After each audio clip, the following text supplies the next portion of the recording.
Hello, welcome back, or welcome, I don't know.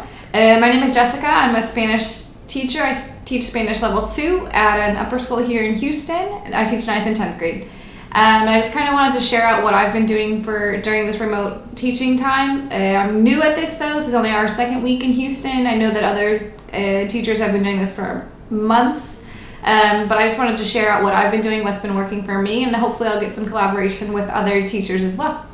Okay, so our schedule is that we have asynchronous classes and synchronous classes. So last week what I did was I made a specific class for my synchronous class and then a specific class for my asynchronous class. And that worked out pretty well. But then this week I wanted them all to get to the same spot by Friday. So it didn't matter which order they were going to have me, async or sync or sync or async. They had their first class and then their second class. And I didn't really like how it worked out. I wasn't sure with the length to make the asynchronous class, so they flew through it. I know that it's possible, and I'm sure that other teachers are doing it, but this was my first time, and it didn't work out exactly as I had planned, but I think, it'll get better. Okay, so here is my Pear Deck. This was, like I said, this was just the second one that I did with them, so this was for my async or sync class. It didn't matter. I just would like to recommend that starting off with a couple questions that have nothing to do with your topic or your grammar or whatever, or it can have something to do with your topic, but not too difficult for them to answer. I highly recommend starting your Pear Decks off with that. So I just asked them, what are you thinking about? So here I got some pretty fun drawings. It does say draw anywhere on this slide, but they do have the option to write text. And now I know that if I have an asynchronous class, I need to be much more specific on this because I wanted only drawings. In my synchronous classes, however, I was able to show them all each other's drawings and then without their names, and then I had random students just describe what was happening in those pictures. So that was kind of fun. And then they could remain anonymous, or they could say, yeah, that was mine, that's exactly what I was thinking, or whatever. And then just ask them what they've been doing these days, what they haven't been doing. The majority said that they haven't been going outside. Some of their fun things with just the movie talk is here on the left. You can see it really small. I had them, I wonder if I can make it bigger. Nope. I just took snips from a video that I was going to show them and just had them make predictions. So who are these people? What does he look like? And why is there a pizza? Why is she crying? What is he saying to her? And the what is he saying to her was really fun. They put it in quotation marks and said, well, here's like, do you want a pizza? Like, lo siento, no llores, está bien, or things like that. So for my synchronous classes, this was really fun to talk about. Asynchronous class, I had them just do it in a Pear Deck, or not in a Pear Deck, in an Edpuzzle. So the Edpuzzle, there was actually already a couple Edpuzzles created with the exact video that I wanted, so I was able to just take those Edpuzzles and modify them for my needs, and that was really nice. I really like Edpuzzle, and it's super easy to grade. Here I am just rolling through, grading them. When I click on the check or the X, it literally just moves up to the next student, so I don't have to scroll or do anything, so that was really nice with Edpuzzle. Highly recommend.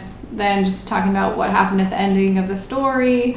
Then we had a bunch of true or false questions, and the last one was just like, what did you learn today? And then explain, was this video relevant to your life? And a lot of them said no, which I was surprised because it's about a girl being broken up with. So this is the first class that they had. It was either synchronous or asynchronous. It didn't matter as I was going for the order this time. Started off with, how are you feeling? And they drew pictures, smiley faces, or they could write, of course. Here they just had to drag, and this was just about the present perfect, so that was kind of boring, but trying to make it more fun. So here they just wrote in the answers that I was asking them about, but here they were able to color in the irregulars. So this is a collaboration of 4 different teachers. We all worked on this together. I'm just seeing here that though for my asynchronous classes, I need to be much more specific in my directions, because here I would have said, make sure you can still see the verb or whatever. So just things like that. Also, always include a slide for we're going to take notes now, because if not, they're probably not going to take notes. And at least here it's like a warning saying this is what's going to happen right now. I like to do that with my synchronous classes and with my async. I don't know if they took notes or not, but I told them. So they knew. Here's another good example of what Pear Deck can do. So another teacher made this slide where they just kind of drew and matched the translations and then just fill in the blank or text and things like that. Here, what are 2 things that you've learned today? Here I had them do a Fluentkey video within the Pear Deck. They just clicked on their carrier and then they went on with it. The other thing about this was that it wasn't really working for a few of the students. So I got some emails saying that they couldn't log into to Fluentkey at all. And I just recommended to change their browser, and once they did that, that worked. But then I talked to someone from Fluentkey afterwards and I asked what's going on here, and they said that it's possible that, or it's not possible to log in with just your Google account. You actually need to type in your credentials. So I told, now knowing that, moving forward, I'll have to tell my students, but it's kind of a bummer because it's much easier to just go on with Google. Then here I had them do a Flipgrid. I used TikTok to make a video as an example, and then I asked them to make their own videos. I think the majority of them are not using TikTok to make their video, but I just wanted to, you know, use things that they like in these Pear Decks. All right, so, and I do like to ask for student feedback, but I just keep forgetting. I don't know why. I just keep forgetting. So I haven't asked them for anything for these 2 weeks, and I want to know their opinions or any ideas that they may have. Sometimes they have really good ideas. Sometimes they think it's a stupid question. They're like, that's your job. But other times they're like, yeah, I think you could do this, and that would be really cool. So that's my video for today. Thank you for watching. Please feel free to put your YouTube channel in the comments below so that I can see what you're doing and we can collaborate in that sense.